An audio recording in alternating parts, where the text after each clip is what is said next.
Ibu, terima kasih dan satu statement yang sangat menarik nih Bu. Jadi ada tiga tahapan dari program Asapena sendiri ya Bu ya. Apakah bisa dibilang bahwa sebenarnya Asapena ini lebih mementingkan akhlak, kemudian ketika akhlak itu telah tercapai baru menuntut untuk pendidikan. Seperti apa ini Bu? Ya, akhlak itu adalah dasar atau landasan seseorang untuk bisa mencapai apapun. Tanpa mempunyai akhlak yang baik atau etika bersosial dan bermasyarakat yang baik, maka pengetahuan dan kemandirian mereka itu akan mudah tergoyahkan.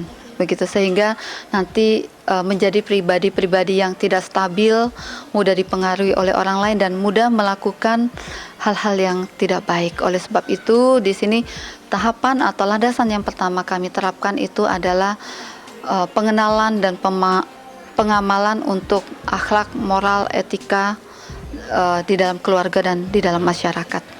Ya baik Ibu, Asapena sendiri kan bisa dikatakan memberikan pendidikan baca tulis, kemudian juga akhlak juga. Apakah ada bisa dibilang spiritual nih Bu? Seperti apa nih Bu? Spiritual khusus ataukah seperti apa nih Bu? Bisa dijelaskan nih Bu? Ya, spiritual itu kami sesuaikan dengan agama masing-masing.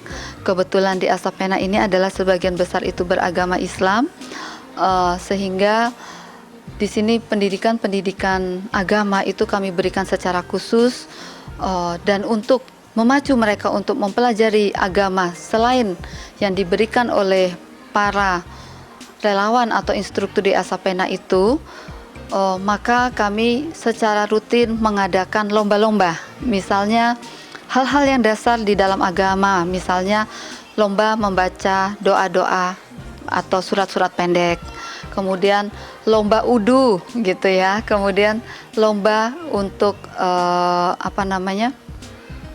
kemudian lomba untuk sholat gitu. Nah, itu dasar-dasar yang harus dimiliki oleh seorang muslim. Jadi lomba ini itu kami adakan secara rutin 3 bulan sekali, kemudian anak-anak juga mendapatkan tausiah atau tambahan keagamaan dari beberapa ustadz atau kiai atau pemuka-pemuka agama secara rutin itu sebulan sekali. Kemudian juga di dalam setahun sekali itu kami selenggarakan seperti Bina Anak Soleh. Jadi dalam Bina Anak Soleh ini kami lebih membuat suatu kelompok-kelompok, lebih menggali sejauh mana kekuatan atau mental mereka atau kekuatan spiritual mereka gitu. Baik Ibu, mengenai untuk pembiayaan atau anggaran yang dikeluarkan Asapena untuk anak didiknya nih Bu selama setahun, kira-kira mungkin kita bisa tahu nih Bu seperti apa? Kalau dikalkulasikan sebetulnya sangat besar ya, tetapi kalau hanya, jadi kami sebetulnya gini, kami tidak bisa mengkalkulasikan secara rinci berapa, karena terus terang Asapena ini berdirinya betul-betul nol, tanpa memiliki apa-apa, tidak memiliki tempat untuk belajar, tidak memiliki prasarana untuk belajar. Jadi prasarana untuk belajar itu kami dibantu dari beberapa perusahaan-perusahaan swasta yang ada di Balikpapan, dibantu dari beberapa perbankan yang ada di Balikpapan, seperti meja-meja belajar, meja pendek, kemudian papan tulis, kemudian karpet-karpet, kemudian tempat-tempat belajarnya pun kami untuk Asapena tidak berada di dalam suatu kelas atau ruangan khusus, tetapi bisa di pos kamling, bisa di garasi, bisa di teras kelurahan, atau ada justru yang bahkan di teras-teras masjid atau posyandu begitu. Sehingga itu adalah prasarana yang memang tidak bisa dinilai ya gitu. Sedangkan kalau untuk kebutuhan mereka dari pakaian, sepatu, kemudian buku tulis yang memang harus kami berikan, buku-buku cetak yang memang harus mereka gunakan, kemudian kami juga harus mengganti biaya transport dari para tutor, sampai saat ini dengan 322 orang anak itu, mau nggak mau, ada nggak ada, kami mempunyai anggaran atau kami anggarkan itu 500 juta setahun. Iya. Kalau kita lihat 500 juta setahun dibagi dengan 322 orang anak, berarti per anak setahun itu adalah 155.000, more or less 155.000. Itu satu anak per tahun. Berarti satu bulannya itu tidak lebih dari 12.500 per bulan untuk satu orang anak didik atau siswa didik di Asapena. Baik Ibu, sejauh ini keterlibatan pemerintah kota terhadap pembinaan atau mengenai pendanaan ya Bu ya untuk Asapena sendiri ini seperti apa Bu? Syukur alhamdulillah. Karena Asapena ini merupakan salah satu pendidikan di luar sekolah.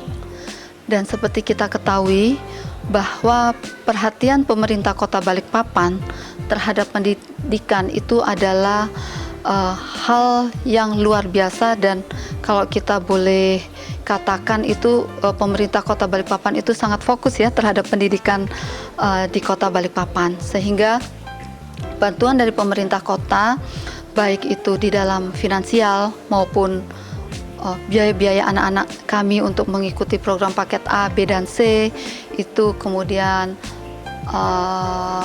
biaya transport dari para relawan itu alhamdulillah pemerintah kota membantu juga, tapi masih harus dibantu dari para donatur yang lain karena ya itu tadi, walaupun dengan biaya per satu anak 12.500, tapi tentunya pemerintah kota belum dapat menyediakan 500 juta setahun. Ya, jadi memang kami sangat mengharapkan peran serta dari masyarakat. Belum lagi itu dihitung dengan prasarana yang lain ya, seperti bangku, tempat belajar, begitu ya. Baik Ibu, adanya pihak swasta atau mungkin bisa dikatakan pihak lain yang membantu dalam pemendanaan ya Bu ya dari Asapena sendiri, ada nggak sih Bu beberapa pihak swasta yang bisa dikatakan sangat mensupport penuh dalam kegiatan Asapena terutama dalam mengenai pembiayaan Bu, seperti apa? Pembiayaan itu selain pemerintah kota yang mensupport secara penuh, kemudian kami juga secara rutin saat ini dibantu oleh Bank Indonesia dan seluruh perbankan yang ada di Balikpapan di dalam prasarana untuk proses belajar seperti bangku-bangku pendek, kemudian juga ada beberapa perusahaan yang membantu kami, sehingga syukur alhamdulillah sampai saat ini kami belum mengeluarkan uang untuk pembelian prasarana tersebut. Kami pengurus Asapena tidak bisa membayangkan kalau kami sendiri harus mengeluarkan untuk pembelian begitu, pasti anak-anak kita akan tidak dapat belajar begitu. Ibu, Asapena ini kan berdiri sudah selama 2 tahun ya Bu ya. Dari 2 tahun ini pernah nggak sih Bu stop dana dari pihak swasta atau mungkin juga dari pemerintah kota nih Bu, sehingga Asapena harus mengeluarkan dana pribadi nih Bu? Pernah nggak sih Bu mengalami seperti itu Ibu? Pernah, di tahun-tahun pertama berdirinya kan kami belum bisa membuktikan atau kami belum mengetahui bentuk yang sebenarnya seperti apa, sehingga terus terang di tahun-tahun pertama itu kami para pengurus dari Asapena itu justru kami beriuran sendiri untuk anak-anak kami. Untungnya jumlahnya pada saat itu masih belum sebanyak ini begitu. Ibu, ada batas waktu nggak sih Bu untuk mendidik anak-anak didik dari Asapena ini? Misalnya saja nih ketika mereka sudah bisa dikatakan dapat mandiri, akhirnya mereka akan dikembalikan ke orang tuanya atau mungkin juga stop dari pendidikan dari Asapena sendiri. Seperti apa ini Bu? Batas waktunya itu adalah saat mereka berusia 21 tahun atau mereka sudah selesai program paket C atau mereka sudah kita anggap mampu untuk mandiri, mereka sudah kita anggap mampu untuk memenuhi kebutuhan hidupnya gitu.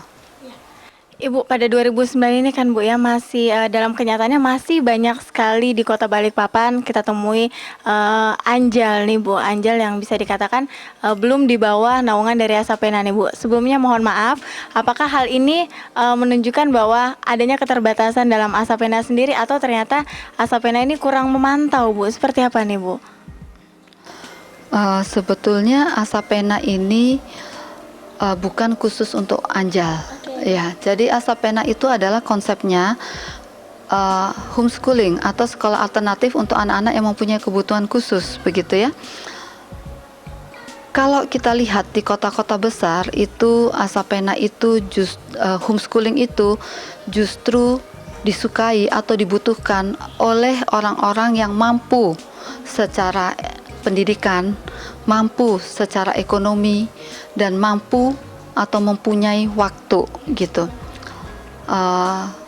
Tetapi di Balikpapan konsep kemampuan itu kami balik gitu. Justru kami gunakan untuk anak-anak yang tidak mampu secara ekonomi, yang orang tuanya tidak mampu secara edukasinya, juga orang tuanya tidak mampu untuk boleh dikatakan tidak mampu untuk mandiri sebagai orang tua begitu. Jadi di sini adalah proses pembimbingan sebetulnya begitu. Sebetulnya adalah proses perlindungan juga ya terhadap anak. Cuman kami secara preventif dan secara persuasif ya gitu. Jangan sampai anak-anak ini apapun yang terjadi, apapun orang tuanya, apapun kondisi kota ini, anak-anak harus diselamatkan. Gitu. Ya. Baik Ibu, sebelumnya mohon maaf, bagaimana nih Bu cara Ibu menempatkan diri sebagai ibu pejabat dengan adanya anak-anak yang bisa dikatakan memiliki kekurangan. Misalnya saja mereka berasal dari keluarga miskin, sedangkan kan yang kita tahu nih Ibu adalah seorang ibu pejabat. Seperti apa nih Ibu? Ibu pejabat atau ibu biasa, menurut saya itu sebetulnya sama saja. Kalau hati nuraninya sama saja, hati seorang ibu. Jadi tidak ada bedanya ibu pejabat atau ibu-ibu yang lain. Jadi terus terang pendirian Asapena ini lebih besar atau dominan atau 99% itu digerakkan oleh hati seorang ibu. Itu ya alhamdulillah. Saya melihat Allah memberikan kekuatan kepada saya sampai 2 tahun. Allah memberikan kemudahan-kemudahan, mungkin berkat doa-doa anak-anak juga ya. Saya hanya sebagai sarana, tapi doa-doa anak-anak yang kurang ini ternyata didengar oleh Allah. Maka masyarakat Balikpapan, pemerintah kota Balikpapan mempercayakan kepada saya untuk dapat membimbing anak-anak yang bernaung di Asapena ini. Terakhir nih Bu, ada pesan khusus nggak sih Bu untuk anak-anak khususnya di Kota Balikpapan nih Bu? Untuk anak-anakku yang ada di Kota Balikpapan, apapun keadaan kalian, jangan pernah berputus asa. Kalian tetap harus berjuang, harus berjalan di jalan yang benar, dan harus berlandaskan agama. Insya Allah dimanapun kalian akan sukses. Itu saja. Baik, terima kasih Ibu. Ya, baik pemirsa Balikpapan TV, demikian bincang eksklusif kami bersama dengan Ibu Arita Rizal Effendi selaku Ketua Asapena Kota Balikpapan. Saya Bian Anabel untuk Balikpapan TV. Sampai jumpa dan salam.